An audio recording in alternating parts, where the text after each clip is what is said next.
आप सभी का स्वागत करता हूं अपने ई बिहार चैनल पे। इस वक्त मैं छपरा शहर के जाने माने physician MD doctor Omkar Nath ji के पास मौजूद हूं। आज डेंगू के विषय में हम लोग बातचीत करेंगे। इस वक्त डेंगू का काफी फीवर जो है बढ़ा हुआ है और बीते वक्त में कुछ डेंगू से कुछ मौतें भी हुई हैं और एक्सपर्ट का आशंका है कि इस वक्त जो है आगे भी जो है डेंगू बढ़ेगा। इस समय इस चीज के बारे में हम लोग जो है डॉक्टर साहब से बातचीत करेंगे। डॉक्टर साहब का नमस्कार। नमस्कार जी सर, डेंगू के बारे में हम आपसे जानना चाहेंगे कि डेंगू कैसे होता है। बोलिए। डेंगू कैसे होता है। डेंगू खैर वायरल डिजीज है, लेकिन ये इसका जो वेक्टर होता है यानी कि जो ट्रांसमिशन का जो इसका प्रोसेस है, जैसे एक से दूसरे में जो जाता है जी। ये एक मच्छर होता है, वो काटना। जैसे मानिए डेंगू आपको है, वो फिर आपको काटा, फिर यहाँ पे ये बैठे हैं, हम बैठे हैं, अगर किसी को काटा तो वो आपसे लेके इनको दे दिया, ऐसे ये फैलता है। तो इसके सर हम लोग लक्षण के बारे में जानेंगे कैसे। लक्षण, जब डेंगू का मच्छर काटता है तब तो हमें कुछ नहीं ऐसा पता है। 2 दिन बाद, लगभग 2 से 3 दिन बाद फीवर, या तो हाई ग्रेड फीवर आता है और बहुत ज्यादा दर्द रहेगा, जो बोलते हैं ना हड्डी टूटने जैसा दर्द, बहुत ज्यादा दर्द।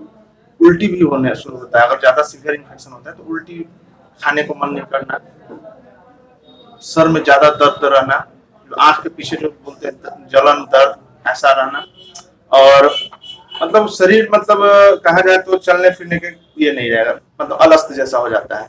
तो ये इसका मतलब अलग ही पता चलने लगता है कि डेंगू का ये प्रकोप है। और मेनली ऐसा होता है इसलिए है कि वायरल में कोई भी प्लेटलेट डाउन जाता है। प्लेटलेट जो होता है अगर डाउन जाएगा, मेटाबॉलिट बढ़ेगा, तो शरीर ऑटोमेटिक है कि नष्ट होगा। इसकी रोकथाम के बारे में बताया जाए, कैसे हम लोग रोकथाम करवाएं। रोकथाम के लिए सबसे पहला चीज की हम जहाँ भी रहें वहाँ पानी जमा ना होने दें। जी। घर में भी ये रहता है, कभी किसी टब में जमा है तो कहीं कूलर में जमा है, इस सब चीज के लिए पता ध्यान। दूसरा कि दिन में ऑल आउट हो गया, कॉइल हो गया, ये जला के, ताकि दिन में मच्छर ना काटे। रात को मच्छरदानी तो सब कोई लगभग यूज करता है, जहाँ पे हम रहते हैं, हमारा जो लोकेलिटी है यहाँ पे सब कोई मच्छरदानी लगाता है, ठीक है। और रहा बात की अगर ऐसा हो गया तो मतलब ऐसा लक्षण आ रहा है तो क्या सबसे जरूरी है कि जितना ओरल लिक्विड लें, जितना हो सके। यूरिनेशन ज्यादा होगा तो कॉम्प्लिकेशन कम होगा। सर, इसके बारे में एक महत्वपूर्ण प्रश्न ये है कि जो डेंगू हो गया उसमें प्लेटलेट्स की काफी कमी होती है, ऐसा माना जाता है। इस बारे में बताया कि कैसे लोग इस बारे में जागरूक हो। नहीं, प्लेटलेट कम होता है, लेकिन प्लेटलेट ये नहीं है कि कोई मेडिसिन देने से बढ़ जाता है, ऐसा नहीं है। हाँ, प्लेटलेट हमारा इम्यून सिस्टम अगर ये मतलब ज्यादा डेवलप है, मजबूत है, तो जल्दी इंक्रीज करता है, लेकिन एक स्तर तक, एक लेवल तक नीचे जाता है। अब रहा बात की इसके लिए संख्या बताया जाए। अगर जैसे मैं अपने डेली प्रैक्टिस में जो यूज कर रहा हूँ, जैसे कि अगर 20,000 से नीचे प्लेटलेट है तो प्लेटलेट चढ़ाना अनिवार्य है।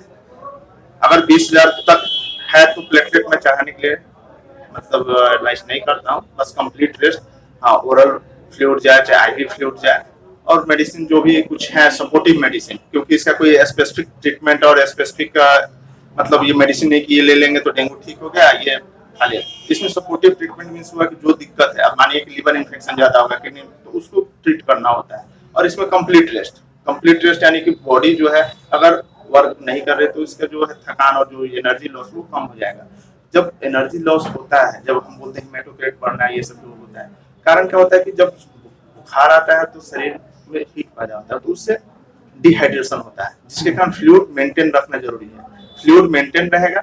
आम जो भी बंद है, मतलब जैसे जिनको थोड़ा भी लगा, अगर रेगुलर पानी ही, केवल नींबू पानी, चाहे कोई मतलब फ्लूइड ज्यादा ले रहे हैं तो चांस कम है कि वो बिछावन पे जाएंगे।